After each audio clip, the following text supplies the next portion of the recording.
start with representatives of the Public Affairs Research Institute, Dr.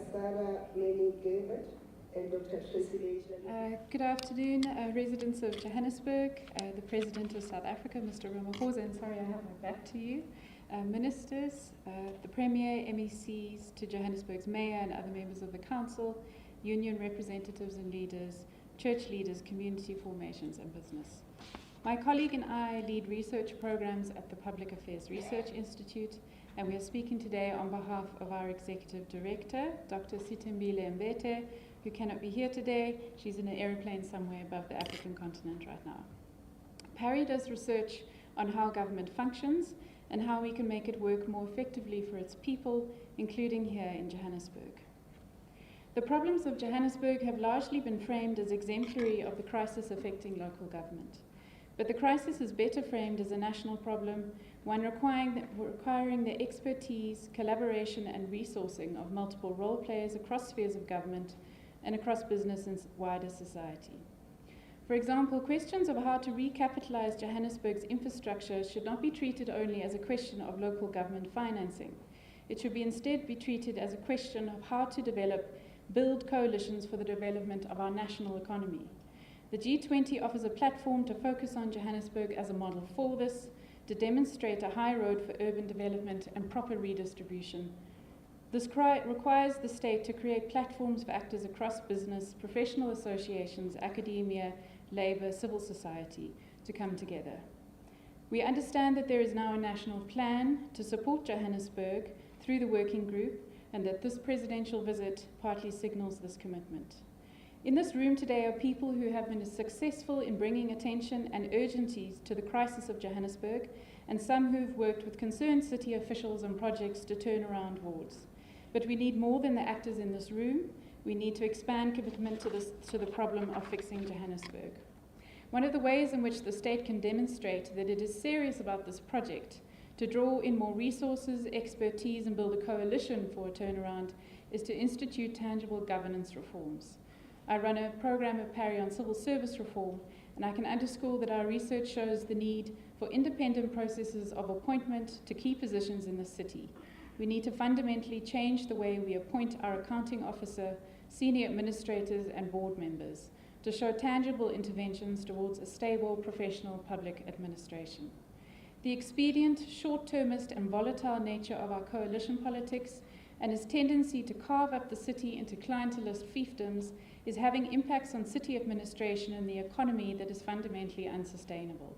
It carries serious national risk, and it is also literally leading to death. Our research on coalition government that we're currently exploring at the moment, you can draw a direct line from the instability in coalition politics through to contract management reform, drawing lessons from some successful Section 139 interventions, from the turnarounds that we have achieved in some of the SOEs, including under your leadership, Mr. President. This model could start its journey in Johannesburg. Build confidence in the model here. We can use the district development model to support this coalition in Johannesburg, but we must go beyond it too, experimenting with new tools for cooperation of actors across spheres of government, across society. And business and those of us with expertise to lend must show a commitment not only to the narrow and immediate demands of enhanced infrastructure for business or for fixing middle-class wards. This commitment must be to proper services and infrastructure for low-income communities in our cities. If we're to show the value of this model, it must put this urgent priority at the centre. Water infrastructure is an essential focal point for this project, and we do not suggest that this project starts all at once.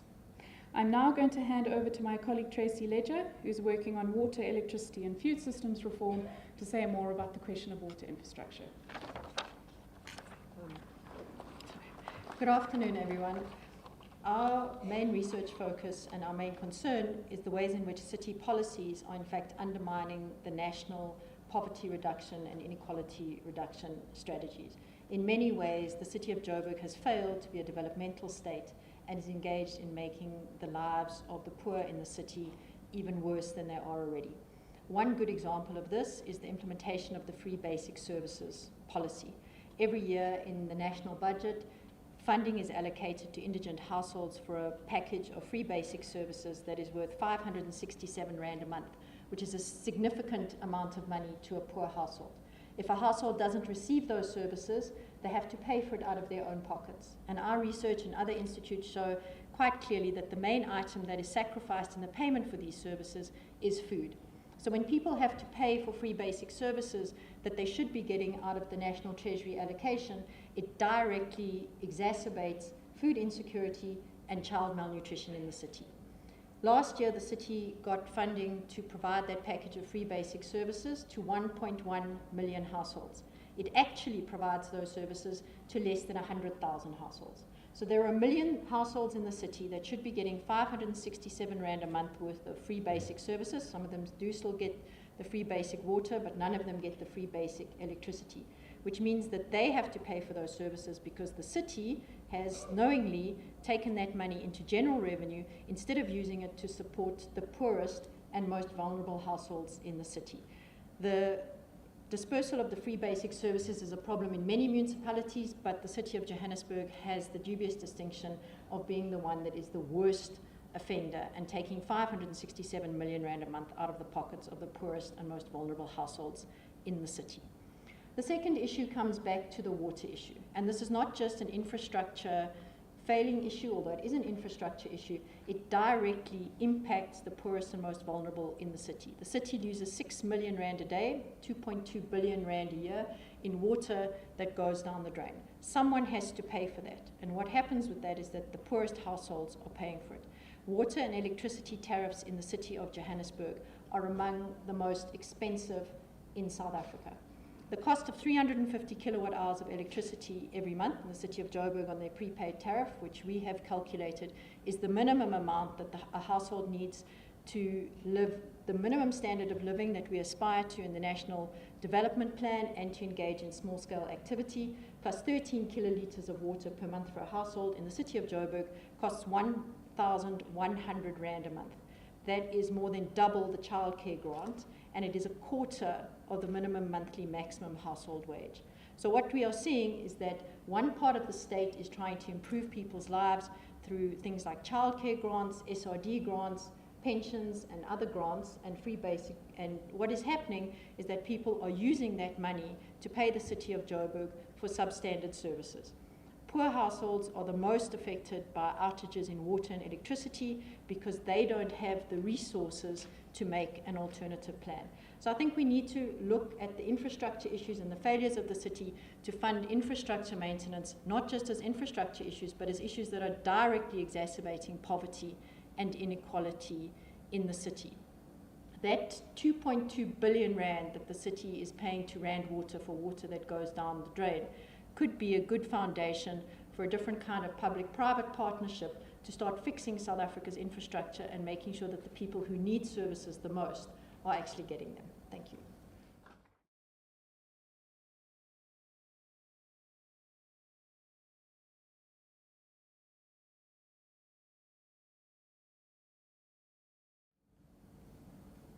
I must say that I was very disturbed when I heard Dr. Ledger talking about how the money that we allocate for supporting indigent families, about 560 Rand per month, to assist them with water and electricity, is only allocated to 100,000 households when we have budgeted for 1,100,000.